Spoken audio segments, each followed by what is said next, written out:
Hello everyone. In this video, I'll talk about the second important component of marketing mix, that is price. As we all know, when the price increases, quantity demand decreases. Now, price elasticity of demand is more focused on this, that what is the percentage change in quantity demanded due to any change in price. So we want to see the responsiveness of demand due to change in price. So there can be many scenarios in this. Suppose I increase my price by 5% and there is an equal decrease in the quantity demanded. If this is the case, it means the elasticity of demand is unitary elastic. But if I increase price by 5% and there will be more than 5% decrease in demand, that is maybe 10%, it means it is an elastic demand. But if I increase 5% in price and there will be less percentage change in demand, maybe 3%, it means it has an inelastic demand. I'll be more focusing on these two types.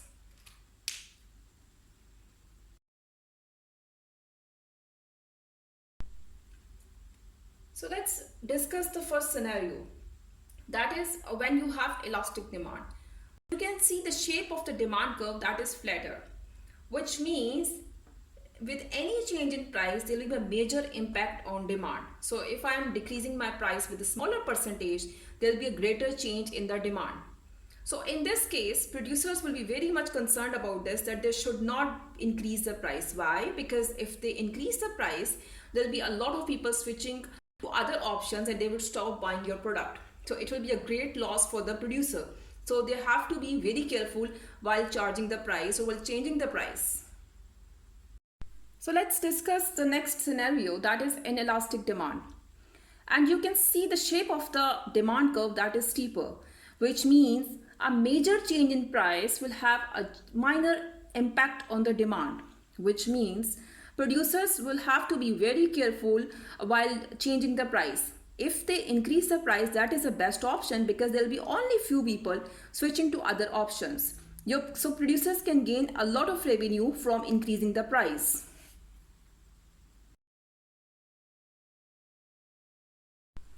Now comes the important question, that what are the example of products those have elastic or inelastic demand. So in case of elastic demand, we have the example of luxury products.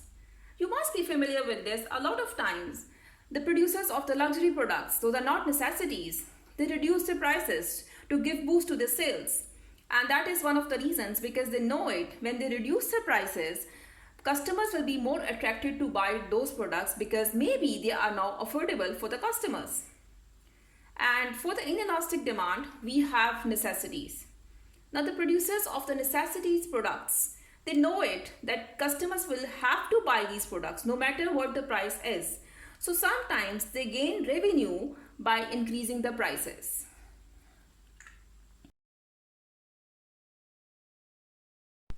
Now a mathematical question related to the price elasticity of demand.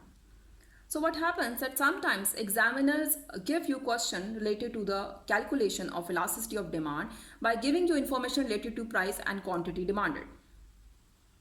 You must remember the formula to calculate elasticity of demand. The formula is percentage change in quantity demanded divided by percentage change in price. With the extension, you can see change in quantity demanded is 20. Original, the first information which was given related to quantity demanded is 80. Multiply by 100. Same goes for the price information. Change in price divided by original, multiply by 100. So I have got this answer 0.25. Now how I have to identify that is it the elastic demand or inelastic demand? This is the criteria. If answer is greater than 1, it means it has an elastic demand. And if it is less than 1, it means it has inelastic demand. So you can easily identify that this product has inelastic demand. So you can also recommend this, that in this case, the producer should increase the price to increase revenue. If you remember the previous information, we have concluded that in case of inelastic demand, producers should increase the price because there will be minor change in demand. But in case of elastic demand, the producers should decrease the price to increase revenue. So whenever you get the answer at the end, you can easily conclude this information that what producers should do to change the prices. That's all for this topic. In the next video, I'll be talking about the different pricing strategies which business can use. Thank you.